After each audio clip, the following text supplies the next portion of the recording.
Narraciones Inenarrables presenta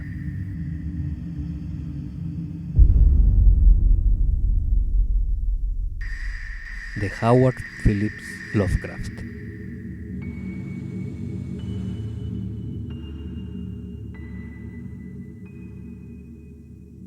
El que susurra en la oscuridad.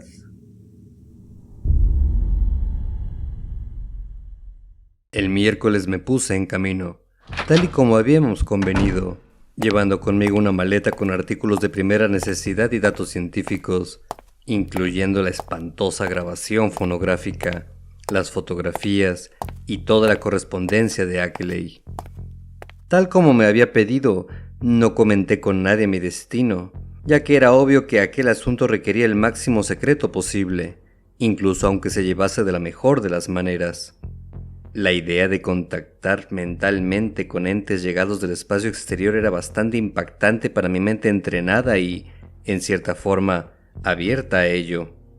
Y, siendo así, ¿qué efectos podía uno suponer que causaría en la gran masa de profanos sin formación? No sé qué pesaba más en mí, si el miedo o la expectación, al cambiar de trenes en Boston y comenzar la larga travesía hacia el oeste, alejándome de las regiones familiares para internarme en aquellas que me eran menos conocidas: Waltham, Concord, Ayer, Fitchburg, Gardner, Athol.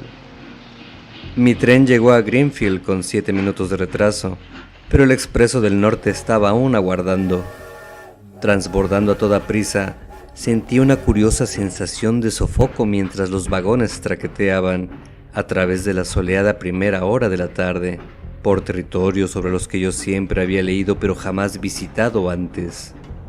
Sabía que estaba entrando en una Nueva Inglaterra más antigua y primitiva que las mecanizadas y urbanizadas áreas costeras y sureñas en las que había pasado toda mi vida. Una Nueva Inglaterra ancestral sin extranjeros ni humeantes factorías, carteles o carreteras de cemento, típicas de las zonas tocadas por la modernidad. Había extraños supervivientes de la vieja vida autóctona, cuyas hondas raíces los convertían en verdadera parte del paisaje. La vieja vida autóctona que mantenía extraños y antiguos recuerdos y fertilizaba el suelo con creencias sombrías, maravillosas y que apenas se mencionaban nunca. De vez en cuando veía el azul río Connecticut resplandeciendo al sol y, tras dejar Northfield, lo cruzamos. Más allá se alzaban colinas verdes y misteriosas y, cuando llegó el revisor, me enteré de que ya estábamos en Vermont. Me indicó que retrasase 1 hora, ya que a las colinas del norte no les interesan horarios solares de nuevo cuño. Al hacerlo, sentí como si pasase el calendario un siglo hacia atrás. El tren circulaba ceñido al río y, cruzando New Hampshire, pude ver la cada vez más próxima ladera de la escarpada Wantastic, acerca de la que corren leyendas antiguas y singulares. Luego aparecieron las calles a mi izquierda y una isla verde en el río a mi derecha. La gente se puso en pie y se dirigió a la puerta, y yo los imité. El tren se detuvo y yo me dispuse a esperar bajo la larga marquesina de la estación de Brattleboro.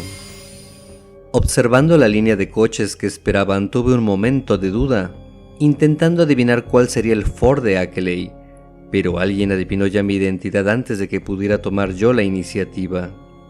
Aunque no fue, por cierto, Ackley el que vino a mi encuentro con una mano tendida y una pregunta de cortesía acerca de si no sería yo el señor Albert N. Wilmart de Arkham. Aquel hombre no guardaba parecido alguno con el barbudo y canoso Ackley del retrato, sino que era un personaje más joven y atildado, vestido con elegancia y luciendo tan solo un pequeño y oscuro bigote. Su voz cultivada me produjo una extraña y casi perturbadora sensación de vaga familiaridad, aunque no pude ubicarla en mi memoria. Mientras lo examinaba, le escuché explicar que era un amigo de mi futuro anfitrión y que había venido a Townshend en su lugar. Ackley, según manifestó, Había sufrido un repentino ataque de asma y no se sentía con fuerzas como para hacer un viaje al aire libre. No era nada grave, empero, y no había cambios en lo tocante a mi visita. Yo no podía saber cuánto aquel señor Noyes, pues así se me presentó, sabía de las investigaciones y los descubrimientos de Ackley, aunque me parecía que sus maneras casuales lo señalaban como bastante ajeno a todo. Recordando la vida de aislamiento de Ackley, fue una pequeña sorpresa que pudiera contar con un amigo, pero mi estupefacción no me impidió subir al coche que me mostraba. No era el pequeño y viejo automóvil que esperaba a partir de la descripción de Ackley, sino un gran e inmaculado último modelo, al parecer propiedad de Noyes, con matrículas de Massachusetts que portaban el divertido bacalao sacro de ese año. Mi guía, supuse, debía ser alguien de veraneo en la región de Townshend. Noyes se instaló a mi lado y arrancó sin demora. Me congratulé de que no me agobiase con su conversación, ya que alguna peculiar tensión atmosférica me desanimaba de hablar. La ciudad resultaba muy atractiva al sol de la tarde, según remontábamos una cuesta y girábamos a la derecha en la calle mayor.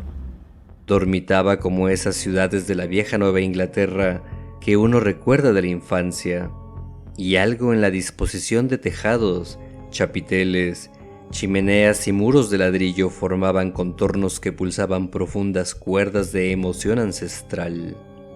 Se puede decir que era la puerta que llevaba a una región medio embrujada a través de la acumulación ininterrumpida del tiempo.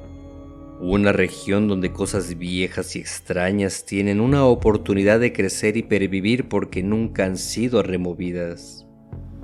Según dejábamos atrás Brattleboro, mi sensación de opresión y anormalidad fue en aumento, ya que había una vaga cualidad en ese país montañoso, con sus descollantes, amenazadoras y agobiantes laderas verdes y graníticas, que insinuaban la existencia de oscuros secretos e inmemoriales supervivientes que podían ser o no hostiles a la humanidad.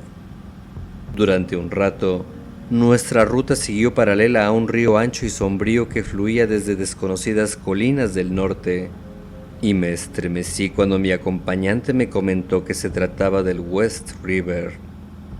Fue en esa corriente, recordé de los artículos periodísticos, donde vieron flotar a uno de aquellos morbosos seres con forma de cangrejos luego de las inundaciones. Poco a poco, el país que nos rodeaba fue haciéndose más salvaje y despoblado. Arcaicos puentes cubiertos subsistían de forma espantosa, como espectros del pasado, en rincones de las colinas, y algunas vías férreas, medio abandonadas y paralelas al río, parecían exudar una atmósfera nebulosamente visible de desolación. Había espantosas zonas de valle exuberante donde se alzaban los grandes riscos, el granito virgen de Nueva Inglaterra alzándose gris y austero a través del verdor que escalaba hacia lo más alto. Había gargantas por las que saltaban desatadas corrientes, llevando hasta el río los inimaginables secretos de 100 montes sin caminos. Ramificándose aquí y allá había carreteras, angostas y medio ocultas, que se abrían paso a través de masas prietas y frondosas de bosque, entre cuyos primitivos árboles podían, perfectamente, aguardar ocultos ejércitos de elementales. Ante esas imágenes, pensé en cómo Ackley había sido molestado por presencias invisibles mientras conducía por esa misma carretera, y no me sorprendí de que pudiera suceder tal cosa.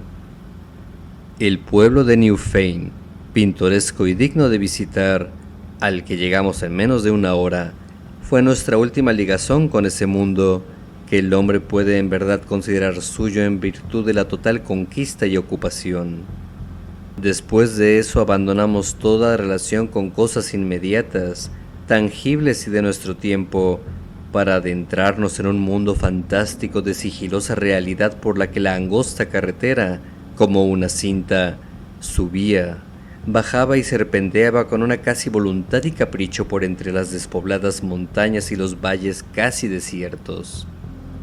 excepto por el sonido del motor y el débil murmullo de las escasas y solitarias granjas con las que nos cruzamos a intervalos irregulares.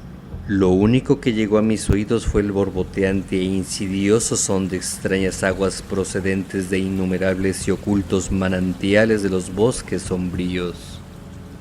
La cercanía de las achatadas y redondeadas colinas comenzó a resultar de veras imponente. Lo escarpado y abrupto de ellas se hizo aún mayor de lo que yo había llegado a suponer por los relatos y no sugería nada en común con el mundo prosaico que conocemos.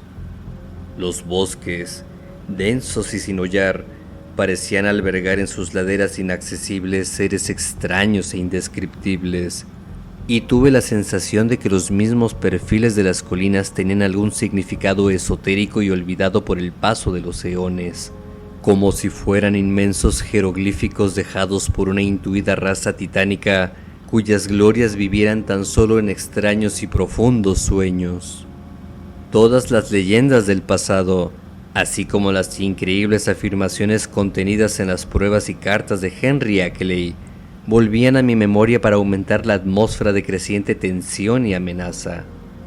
El propósito de mi visita y las espantosas anormalidades que mencionaba me sofocaban con una gélida sensación que contrapesaba casi mi ardor por conseguir extraños conocimientos. Mi guía debió notar mi turbada actitud, ya que según la carretera fue haciéndose más salvaje e irregular y nuestro desplazamiento más lento y traqueteante, sus ocasionales comentarios de cortesía fueron convirtiéndose en un creciente flujo de conversación. Me habló sobre la belleza y lo extraño del país y mostró cierto conocimiento de los estudios sobre folclore de mi futuro anfitrión. Por sus preguntas corteses me quedó claro que había venido con fines científicos y que poseía datos de cierta importancia, pero no dio signo alguno de conocer lo profundo y terrible del conocimiento que Ackley había llegado a alcanzar. Sus modales eran tan agradables, normales y educados, que debieran haberme calmado y asentado, pero, cosa bastante extraña, tan solo consiguió aumentar mi turbación, mientras botábamos y girábamos avanzando por el ignoto salvajismo de aquellas colinas y bosques. A veces era como si estuviera sonsacándome para ver qué sabía de los monstruosos secretos del lugar y, con cada manifestación, aumentaba en mí esa vaga, molesta y desconcertante sensación de familiaridad. No se trataba de nada ordinario o saludable, pese a que su voz era completamente normal y cultivada. Pero, de alguna forma, yo la ligaba con olvidadas pesadillas y sentía como si fuese a volverme loco, caso de reconocerla. De haber tenido alguna buena excusa, creo que hubiera desistido de mi visita. Sin embargo, no pude hacer, y se me ocurrió que una conversación serena y científica con el propio Ackley, luego de mi llegada, me ayudaría sobremanera a tranquilizarme. Por otra parte, había un elemento de cósmica belleza, extrañamente relajante, en el hipnótico paisaje por el que subíamos y bajábamos de forma tan fantástica. El tiempo había desaparecido en aquellos laberintos y en torno nuestro se extendían tan solo las floridas olas del encanto místico y recobrado de los siglos pasados. Las viejas arboledas, los inmaculados pastos bordeados de hermosas flores otoñales y, a grandes intervalos, las pequeñas granjas pardas que descansaban entre inmensos árboles, bajo verticales precipicios de fragantes brezales y pasturas. Incluso la luz solar adquiría una belleza suprema, como si alguna atmósfera o exhalación especial cubriera toda la región. Yo nunca había visto nada igual, excepto en las mágicas imágenes que a veces forman el fondo de los primitivos pintores italianos. Sodoma y Leonardo concibieron espacios así, pero solo a través de las bóvedas de arcadas renacentistas. Nosotros deambulábamos en cuerpo y alma a través de esas pinturas y creí detectar en su nigromancia algo que yo innatamente sabía o había heredado y que había buscado siempre en vano.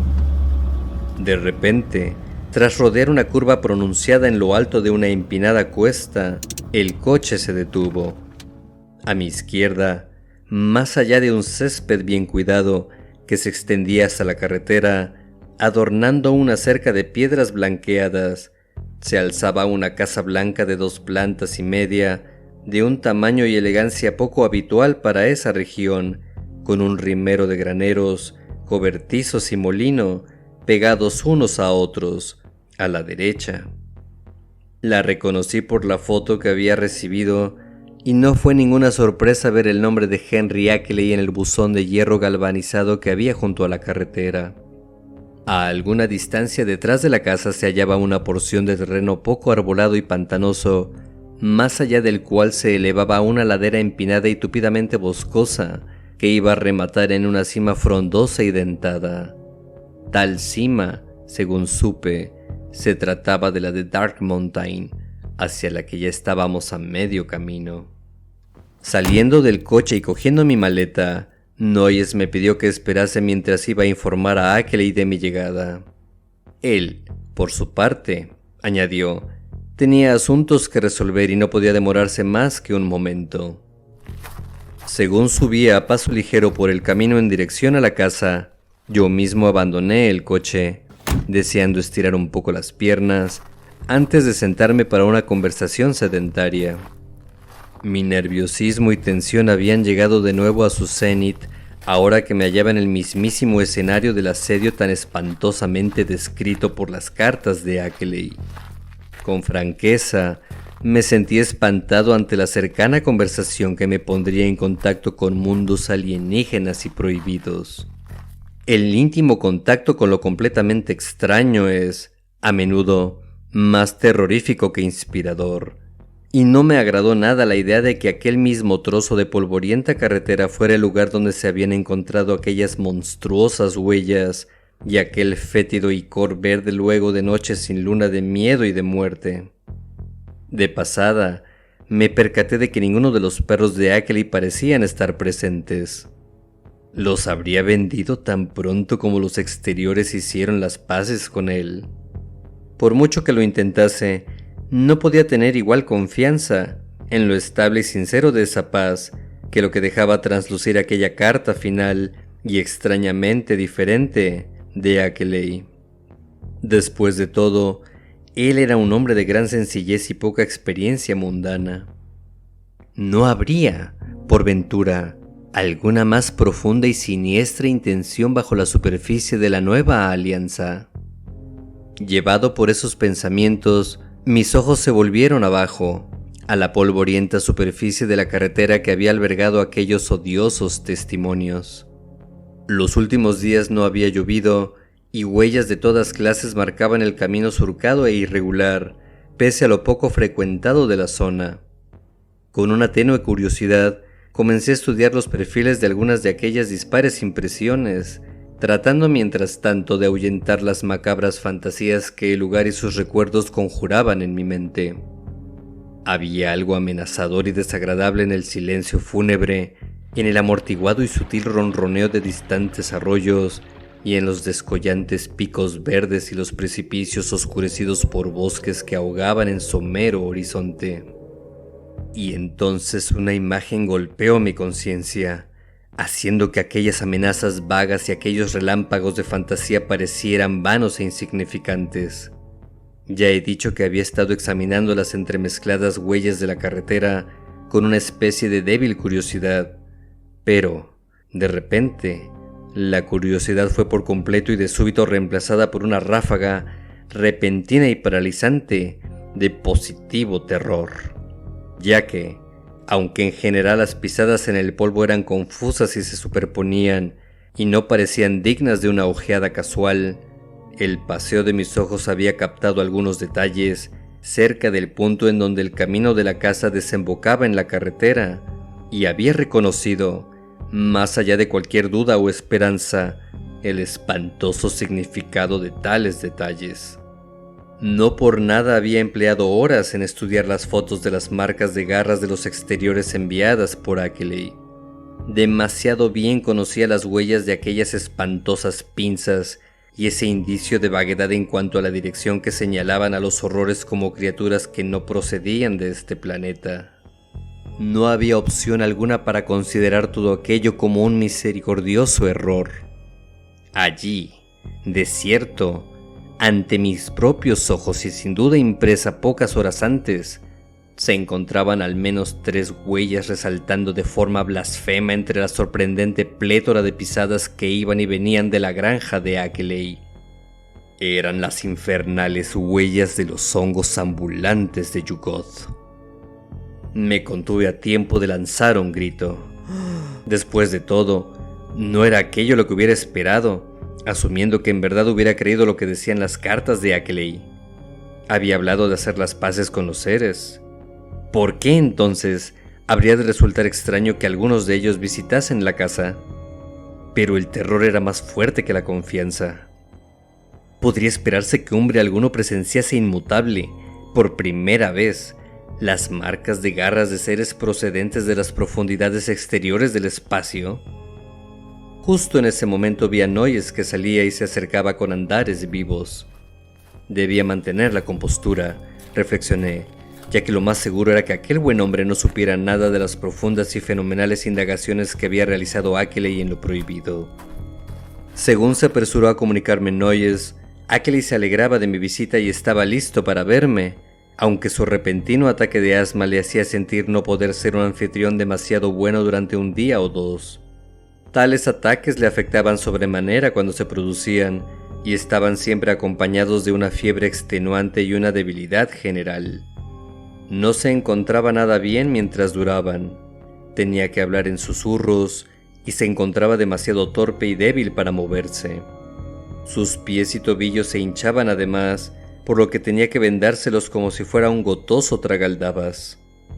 Aquel día se hallaba en bastante mal estado, pero no estaba menos ansioso de tener una charla. Lo encontraría en el estudio, a la izquierda del recibidor, en la habitación con las persianas bajadas. Estaba obligado a alejarse de la luz solar mientras durase el ataque, ya que sus ojos se volvían muy sensibles. Después de que Noyes se despidiese de mí y se dirigiese con su coche hacia el norte, comencé a caminar lentamente hacia la casa.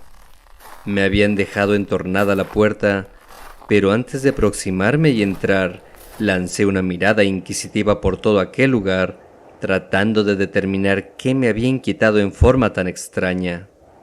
Los graneros y cobertizos parecían de lo más normales, y advertí que el destartalado Ford de Ackley se hallaba dentro de su cobertizo, espacioso y abierto. Y fue entonces cuando descubrí qué era lo que me extrañaba tanto. Se trataba del completo silencio. Normalmente, una granja está, al menos moderadamente, llena de murmullos de las varias especies de seres vivos que alberga, pero allí no se captaba ni una señal de vida. ¿Dónde estaban las gallinas y los perros? Las vacas, de las que Ackley me había dicho que poseía varias, podían quizá estar fuera, pastando, y los perros podían haber sido vendidos, pero la ausencia de cualquier trazo de cacareos o gruñidos resultaban, en verdad, insólitos. No me demoré gran cosa en el camino, sino que me decidí a atravesar la puerta abierta y la cerré a mis espaldas. Me había costado un notable esfuerzo psicológico y, una vez que me encontré en el interior, tuve repentinas tentaciones de retroceder a toda prisa. No es que la visión de aquel lugar resultara en absoluto siniestra. Por el contrario, me encontré con un gracioso salón tardocolonial de gran clase y salubridad, y hube de admirar el evidente buen gusto del hombre que lo había amueblado. Lo que me hizo desear huir fue algo muy tenue y casi indefinible. Quizás se trataba de cierto olor que creí detectar, aunque yo sé bien cuán presentes están los vulgares olores a moho, aún en las mejores de las granjas antiguas.